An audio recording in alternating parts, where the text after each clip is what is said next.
Assalamualaikum warahmatullahi wabarakatuh.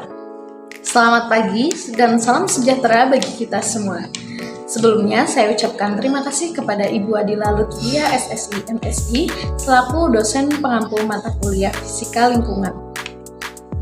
Oke, perkenalkan saya Vivi Nafisa selaku moderator dan tentunya saya tidak sendiri, saya bersama rekan-rekan saya ada Harisma Nurmalia Aziza, Mismatul Khairiyah, dan Fiastadini Sofyanti. Baik, di sini kami akan mempresentasikan hasil diskusi kelompok kami. Oke, langsung saja kita langsung masuk ke materinya. Nah, kelompok kami itu menyusung tema yaitu urban farming. Nah, kalian tahu nggak sih urban farming itu apa? Kalau kalian nggak tahu, aku kasih tahu ya. Nah, urban farming itu merupakan budidaya tanaman atau memelihara hewan ternak di dalam atau di sekitar wilayah kota besar ataupun kota kecil guna untuk memperoleh bahan pangan atau yang lainnya dan untuk memperoleh kebutuhan finansial juga. Nah, pengolahan pemanfaatan lahan minimalis menjadi lahan produktif itu dapat mendukung realisasinya pembangunan keberlanjutan. Oke, gimana nih? Kalian udah tahu kan tentang apa itu urban farming? Nah, selanjutnya kita bakal tahu nih apa sih tujuannya dari urban farming itu dan apa aja sih manfaatnya dari urban farming itu. Nah, untuk tujuan dan manfaatnya akan dijelaskan oleh rekan saya yaitu Fiastadini Sofyanti. Kepadanya saya persilahkan. Oke, untuk selanjutnya ada tujuan dari urban farming, yaitu untuk memanfaatkan lahan yang terbatas seperti atap gedung, taman-taman kota, atau bahkan halaman belakang rumah di perkotaan. Yang mana di perkotaan saat ini banyak polusi yang dapat meningkatkan pemanasan global. Oleh karena itu, urban farming bisa sedikit mengurangi pemanasan global. Selanjutnya ada beberapa manfaat urban farming. Yang pertama, meningkatkan kualitas lingkungan. Karena dengan adanya pengelolaan lingkungan, dengan cara urban farming bisa terciptanya lingkungan yang nyaman dan sehat. Yang kedua, mengurangi penggunaan sampah karena dengan urban farming kita bisa mengurangi untuk membeli kebutuhan makanan di pasar yang mana pada saat ini masih banyak menggunakan kemasan plastik. Yang ketiga, meningkatkan ekonomi karena bisa menghasilkan bahan makanan dari urban farming ini sehingga tidak perlu membeli lagi. Yang keempat, meningkatkan solidaritas untuk bekerja sama dan berbagi hasil budidaya.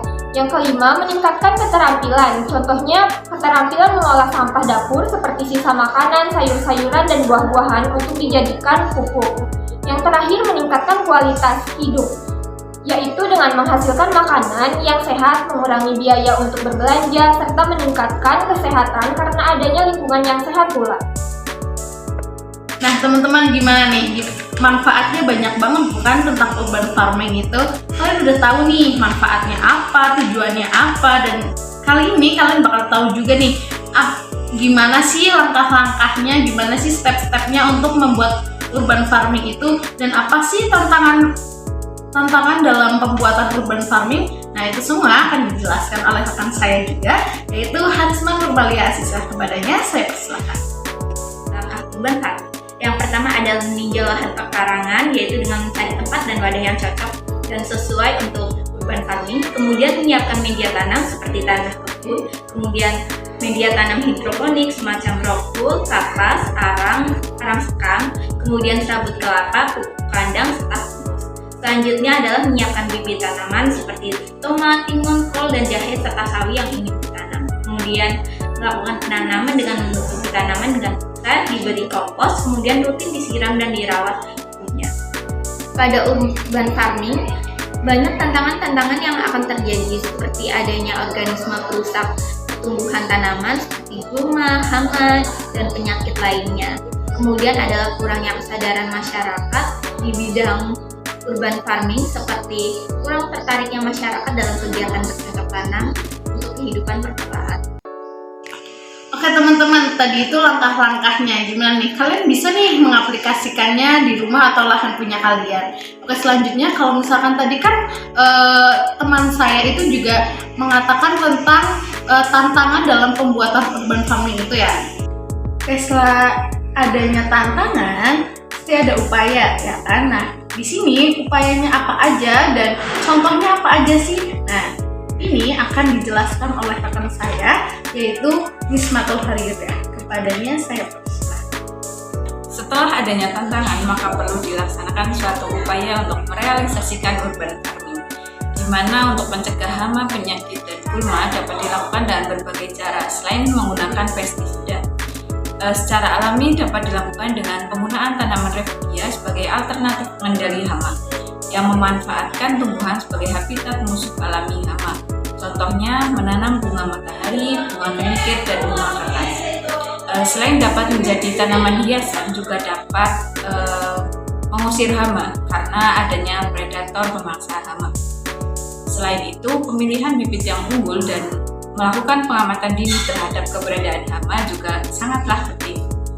Kemudian contoh dari penerapan urban farming yang pertama adalah rooftop gardening, di mana dilakukan di atas atap gedung atau atap bangunan yang memiliki sinar matahari yang melimpah.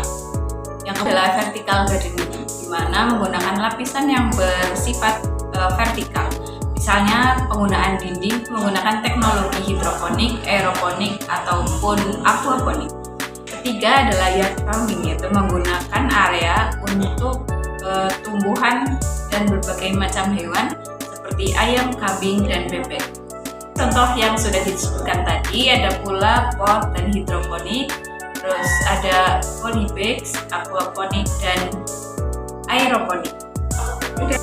Oke teman-teman, dari materi yang kita sampaikan dapat disimpulkan bahwa urban farming itu dapat membantu meningkatkan ruang terbuka hijau di kota-kota, memberikan peluang untuk menghasilkan pangan sendiri, meningkatkan ketahanan pangan, dan mengurangi ketergantungan pada pangan impor, dan memberikan peluang bagi masyarakat untuk beradaptasi dalam pertanian dan meningkatkan kesadaran tentang pentingnya pertanian lokal.